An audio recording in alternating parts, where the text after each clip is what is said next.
I want to congratulate the Community Knowledge Initiative here in Galway. I think for the foresight and the initiative and the changing of perspectives on the role that education and active service learning plays. And I really do think that Galway has been a leader in this whole initiative, and I want to congratulate Lorraine, wherever Lorraine is, but all of the team as well that have worked on this initiative for so many years now and have brought it to where it is, and it's still developing, as I can see, all of the time. And I think the idea of these seminars is great as well. You know, they're short and sharp, they're for an hour, they're every so often. All sorts of different speakers seem to come and go and be involved in them and give their own perspective on active citizenship and what it means. And of course, what you find out, and certainly what I found out through the whole process of consultation, etc., and the different age groups and everything that we talked to and mingled with, that it means so many different things to so many different people. And because of that also, it's just such a broad subject area. I mean, when you think of the volumes on the whole area of ethnic and cultural diversity and the discussion and the debate that you can have on that area alone, and then you talk about all of the other areas like voter participation or participation in the whole democratic system as well, and then the whole volunteering area, which is another huge area. When you look at the breadth of it, well, certainly we found it very difficult to try and bring all of that together in a very short, sharp report, which is what the report is going to be when it comes out. I mean, it's only, what, about 30-35 pages long altogether. And I specifically didn't want it any longer than that because you risk then it just not being read, perhaps, if it is. So try to keep it short, but to produce a lot of background papers as well, which will be on the website and which people will have access to. But I suppose in preparing the report and going through all of the consultations, and as we all know, and I'm sure as many speakers that have stood here and spoke about the whole area as well, in the context of Ireland, we all know has changed so vastly over a very short period of time. And with the whole economic growth and foreign direct investment, and I'm only back from China actually. I came back very late last night, so I'm suffering a bit of jet lag today. But you know, when you see even the investment of Irish people in China and the whole relationship now that's developed between Ireland and China and the Ireland-China Association, it's called the ICA, and for a while I thought they were talking about the Irish Countrywomen's Association. I thought, my goodness, are they involved here as well? The Irish-China Association. But very strongly developing association. You just realise, I suppose, the huge growth and how far Ireland has come in a very short space of time. And of course, the things I talked about before, the ethnically and culturally diverse country that we are now in comparison with what we were a number of years ago. So Ireland now is a place where everybody nearly that you talk to wants to come because they hear all about the prosperity and the great things that are happening here, and so many of our emigrants that had to leave we see now that are coming back to the country as well. And I suppose the question that we have to ask ourselves in looking at that is, has our vision and judgment been blurred by all of this increasing materialism, and is there a greater desire now just to look after ourselves rather than to think about the greater society and the needs therein? I suppose we all listen to the news these days, and you know, I used to think some years ago when you turned on the news that the headlines always talked about some killing or some retaliation in the north. And now it's all about some gangland murder that has happened. It seems to dominate the news every day now when you turn it. Or so many deaths on the road, or so much violence, or so many people lying in hospital corridors waiting for their bed. And so there's all these sort of issues that seem to be on the news all the time, mainly bad news, unfortunately. The drugs issue, the ganglands, the way drugs are ravishing some of our young people and society in general. And you wonder, is there anything that we can do to stop the sort of pressures that come? It's like I describe it as an unwanted appendix to the modern lifestyle that we've all become accustomed to and that we have created for ourselves. So, and you wonder, well, how can we find our own way if we don't have any power over what is actually happening before our eyes, or if we feel, you know, that there isn't very much that we can do about it. So there is no denying, when we talk about active citizenship, we have to talk about modern life and how challenging it is now in comparison with, say, what it was 40 or 50 years ago. And I suppose, having said that, we tend to look back, and I was saying this actually when I spoke at the Catherine conference, we tend to look back with, in a very nostalgic way, of Ireland and what it was like 40 and 50 years ago, and in a sort of a romantic way, and we look towards now as that more self-centred, materialistic Ireland. But of course there were lots of things 40 or 50 years ago that weren't good about Ireland, many things that were hidden or just brushed under the carpet that only now in some cases are coming to the fore. So, you know, while we can look back with great nostalgia, there were things that could have been better then as well. And I suppose there'll always be challenges. And when we look in another 30 years, there'll be more challenges in Ireland, and there'll be different challenges than the challenges we're facing now. And I suppose it's all about how we react as a society to those challenges and what steps we can put in place to try and overcome any barriers that there are. But there's no doubt but that people are time-starved in the society we're in now, less capacity for leisure and community activities. And we heard that quite a lot as we travelled around the country as part of the public consultations. And self-concern seems to be more important than helping your community or being involved in the community. So you wonder, as a society, do we care about other people? Are we interested in their welfare? Do we welcome and embrace new people that are coming in, living in our communities? And how do we prepare for them to participate as well in community activity, to be friends, to be good neighbours, and so that they can also have a say in the community in which they live? You know, there's so many virtual things now, and I have 4 children myself, and I know exactly what it's like and what they're interested in and what types of things they're doing. And you wonder, are they more concerned with virtual dogs than the dogs that we actually go out in the street and that we knew about? Because that's the way you can do anything now. You know, you can go in and pretend you have this massive bedroom in your house. You can go in and you can chat to your friends, and you know, it's just such escapism. It's quite amazing. So has the desire to be a competitive market economy, which we are, forced us to become somewhat individualistic and more selfish.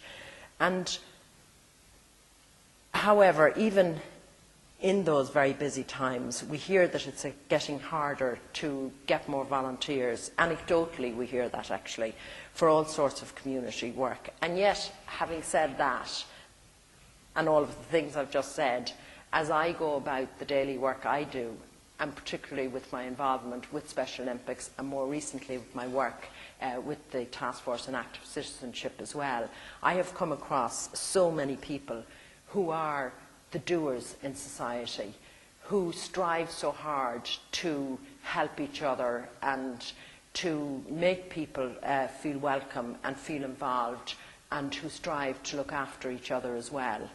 And when you see that, you sort of feel that there is actually so much untapped, I think, potential out there that is not being utilised at the moment, and it is ready to be harnessed. And I think if we can crack the nut and find the way to harness that in the most positive way, then I think that will be much more productive for all of us.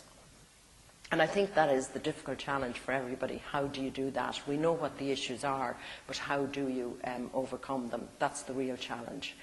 But I really have been very fortunate in the work that I do to see so much going on in so many communities and localities around Ireland. You know, I was in Kerry recently, and there's something like 580 community groups actively working and providing for various different types of work in County Kerry alone.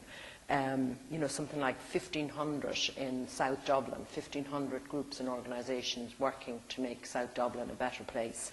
And I certainly, from the experience that I had in 2003, I saw the goodwill and the generosity of the people of Ireland right across the island of Ireland, and the ends of the earth that they went to ensure that there was a welcome for every single one of those 165 countries that came in here.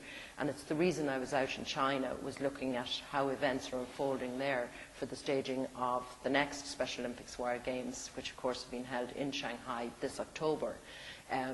And when you see what we did in comparison with how the Chinese are going to do it, you see much different type of organisation with very little involvement, really, with the corporate community or with the general community. Now, I think it will happen towards the end, but at the moment, I could see very little feel, or even very little knowledge at this stage in Shanghai that there was even going to be a World Special Olympic Games. So you can imagine 6 months out what it was like in Ireland in 2003, and the hype that was there was much, much different. And when you see that, it gives you a feel for how unique the people of Ireland were in terms of their response to that effort.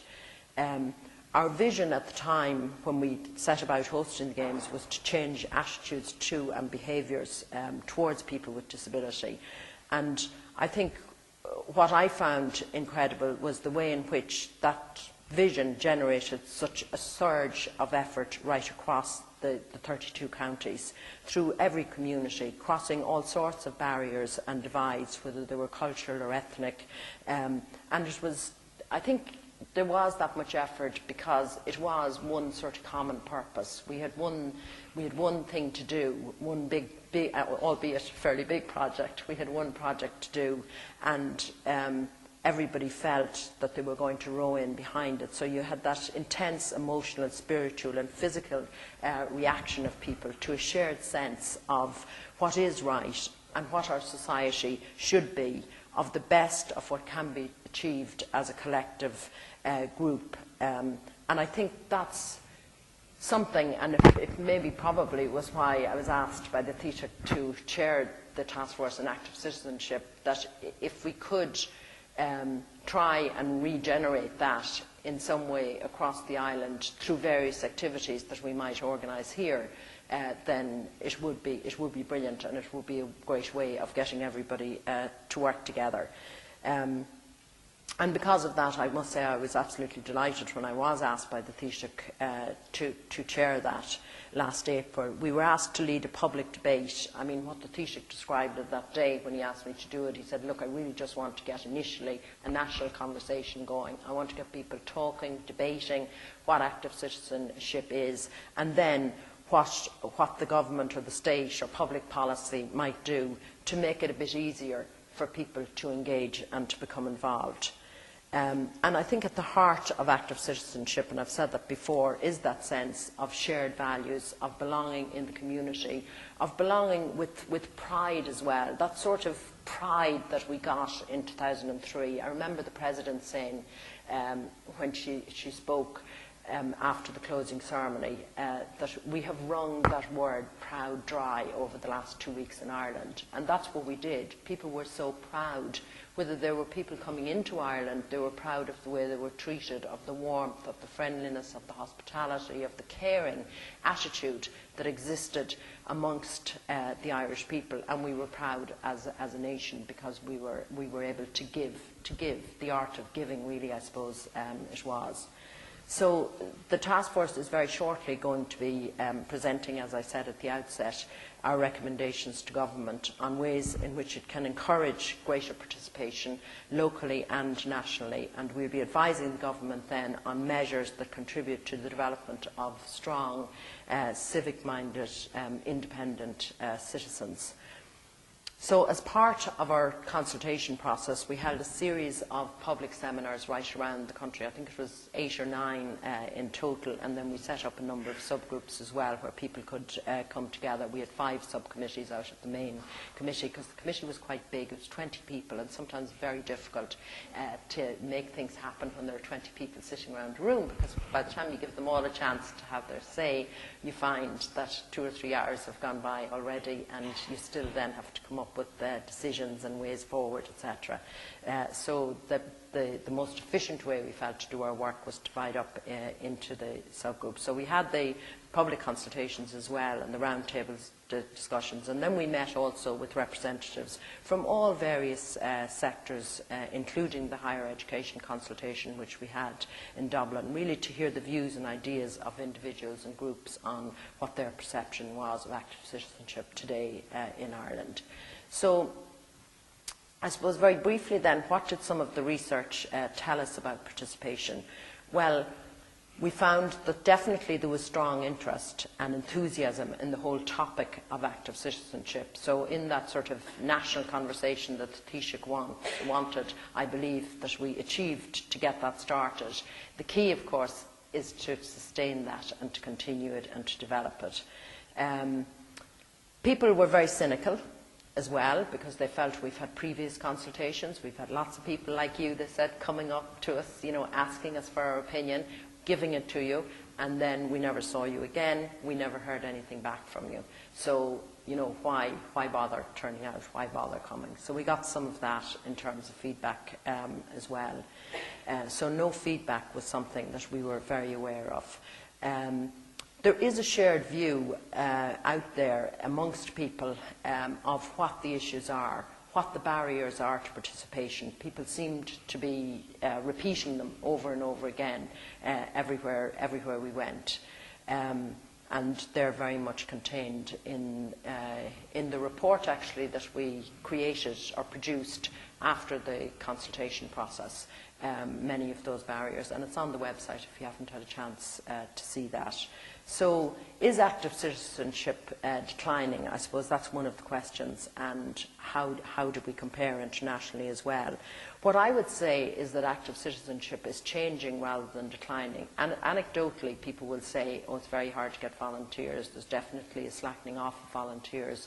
But there isn't. The research would say that there isn't. And in fact, the research that the SRI conducted in 2002 and that we got conducted now as part of the consultation process indicated that the whole area of volunteerism certainly, and we know that's only one part of active citizenship, but that has actually increased since 2002. So there's been an increase rather than a decrease.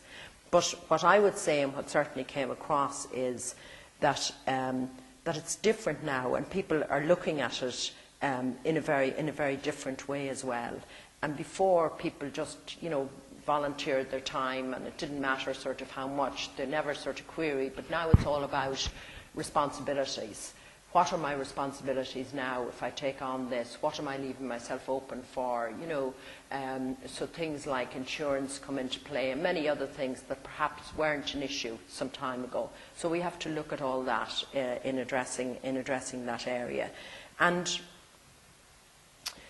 we also found that for every adult that's involved in their community, there's another 2 that are not involved at all. So, you know, as we say, it is increasing and there's a lot of people involved, there are still, in adult terms, there are 2 million of the population that aren't involved in any way, shape or form in active citizenship in Ireland. So when you see it like that, you sort of say, oh gosh, well, there is a problem. Because initially, when we saw some of the research that was contradicting the anecdotal research, we were saying, well, what's the problem here? You know, it seems to be alive and well. The country is doing well, but there are people involved. But when you look at it that way, that 2 million are totally inactive in any way, in that sense, in terms of participation, then you think that there is a problem. 2/3 of adults, 63%, are not involved in any form of civic activity. And in terms of OECD countries, we're average to below average in terms of reported group membership. So being part of an organised group, I suppose, we're just below average in relation to other OECD countries.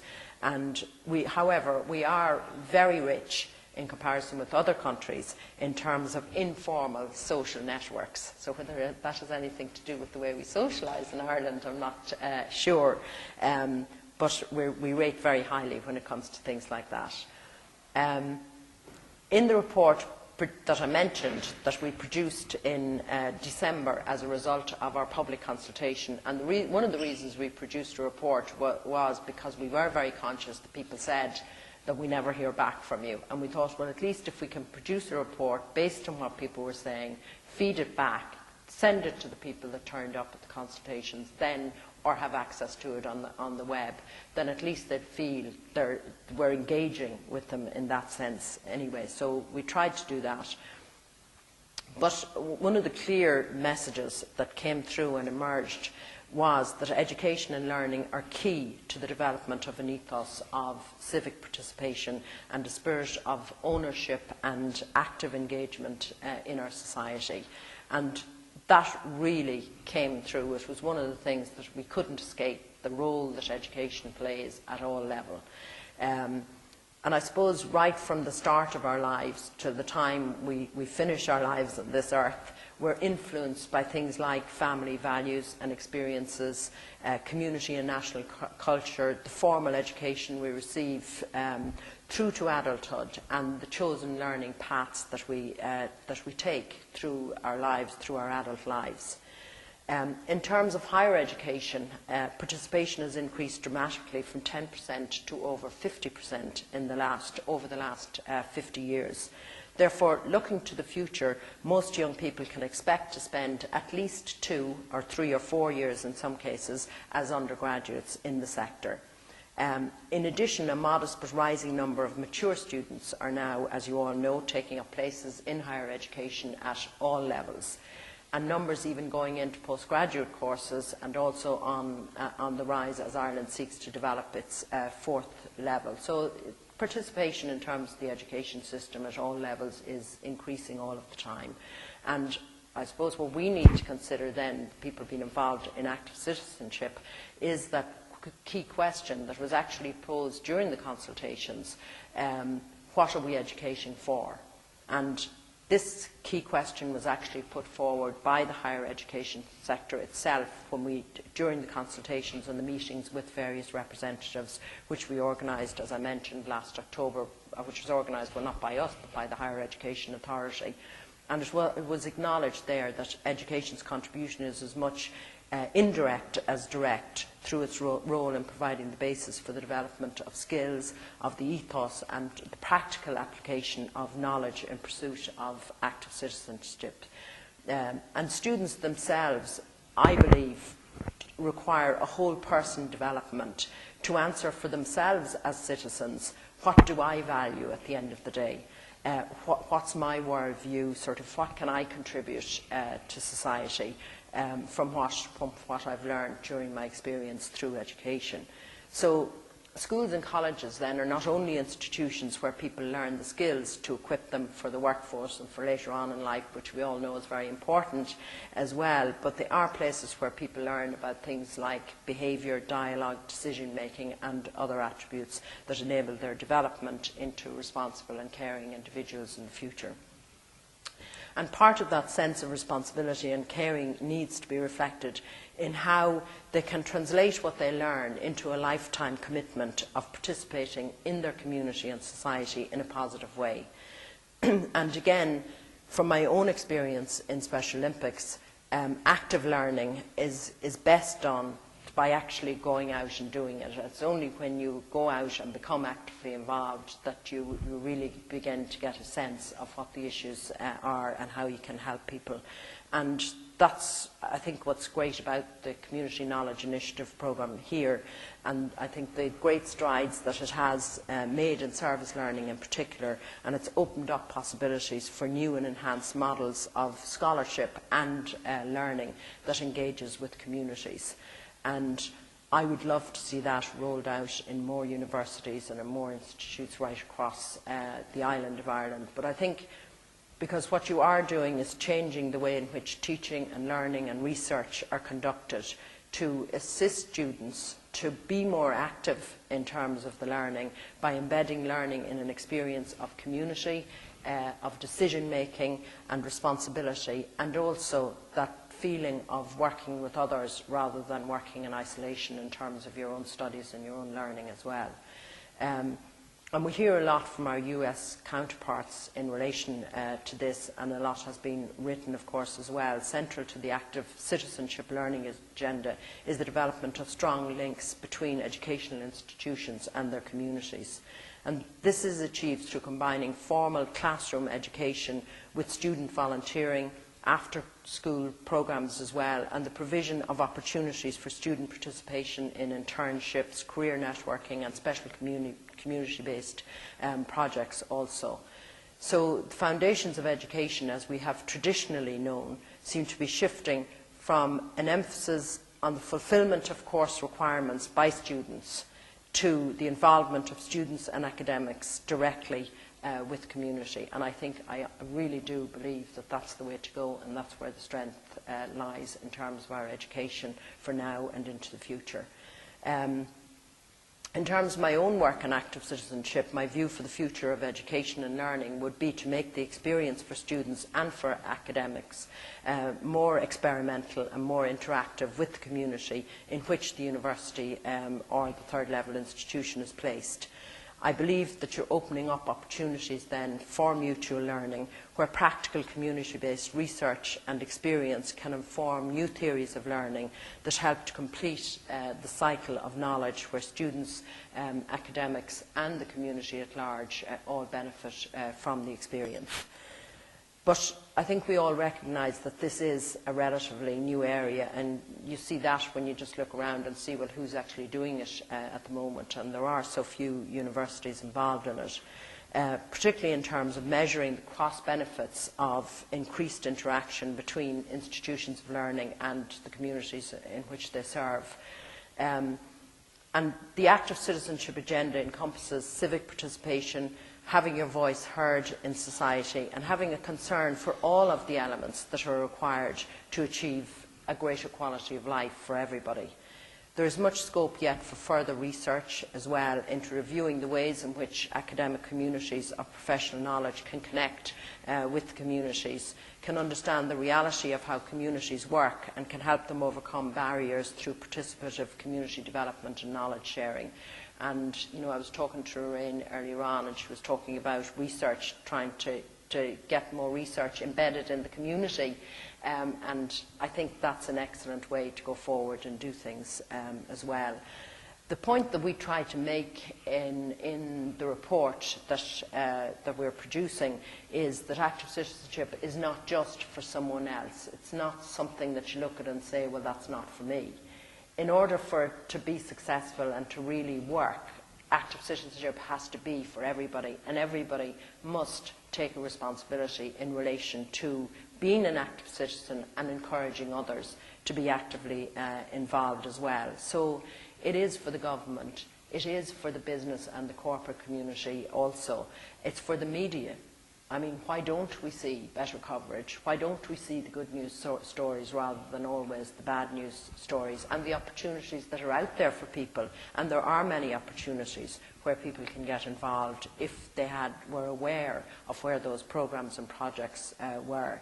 The various unions and all other organisations as well. So everybody has a role and a part to play in this, and it's about how we engage with each other and create together a set of shared values for a better society.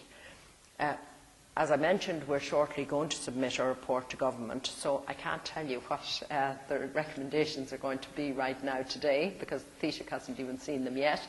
But what I can tell you is that we're basing our recommendations. Well, we're obviously, first of all, basing them on what we heard through the public consultations, and what we got from all the various interactions we had with the different groups. But we're basing them on 5 broad themes, and I can certainly tell you what those are without going much further. But one of the themes is community engagement and promotion of community engagement. So what can we suggest or recommend that might bring back that sense of community that in a way we nostalgically look back on, that we say were there some years ago when we didn't have all the materialism that we have at the moment. Having said that, when you look at 2003, and as I say, we have 17,000 volunteers in our database in Special Olympics Ireland, and they are all people that have signed up and are willing to help and to share themselves and their spirit and their talents and abilities in whatever way that we ask them to do it. So that's one area we're looking at. The other theme we're looking at is that whole area of education for citizenship that we're talking about here today, but education at all levels, so informal, formal, primary school, second level, third level, right across adult education as well. The other one then is diversity, ethnic and cultural diversity as well, because obviously that is a big issue. It's hotly debated, has been over the last number of weeks and months as well, and of course it's a critical one in terms of how we manage that whole integration process. The other one is participation in the whole democratic process as well, voter participation, because whilst I said that participation in terms of volunteerism had increased in the ESRI research that we did, voter participation has definitely been in decline over the past number of years. So it's addressing that and seeing what sort of structures might we be able to put in place, or might the government be able to put in place that would help to increase that and to make young people, I think it's 1 in 4 between the ages of 18 and 24 that haven't even registered to vote. So how do you get people engaged so that they're not saying, that's not for me, it's no relevance for me, and how can government ensure that? So those are the main, public policy as well, and how public policy can help to make it easier for groups and organisations. So some of the barriers that came up in the consultation, the barriers of even simple things like having a facility whereby people can have meetings. I mean, at one of the consultations, a group of people stood up and said, look, you know, we have nowhere to meet, we have to hire hotels, it's very, very costly, you have to pay for your tea, so, you know, why can't we open up the schools and use those, have some heat and light there where you can make a cup of tea, have your meeting, no problems. Insurance came up over and over again as well as a barrier. So, you know, we've tried to look at those and suggest some ways through public policy that it might be made easier for people to engage. So those are the 5 themes arising out of the consultation process that will be contained in the report. And then we'll also be looking at 2 implementation recommendations, because I'm a real believer that there's no point having a set of recommendations unless you have some mechanism by which those recommendations are going to be implemented, and some time frame by which they're going to be implemented as well. So we have gone that step further, because we weren't asked to do that, but we thought we'd do it anyway and just give how the implementation structures might work as well. So all I can say really is that you as educators or students are at the very core of active citizenship, and I'm really delighted that you have put this issue on your agenda today, and for the further lecture series that I see you're going to be having in this coming in this year 2007. You have a number of remarkable speakers as well, of which I've all heard speak, from Harry Bowen to who else have we got? Sorry? Caroline Casey, that's right, Caroline Casey as well. So people that have contributed an awful lot in their own way to society and to engaging with people and groups. So I'm delighted to see that you are, and I hope that we can work together on a vision of society that we all share together. Thank you.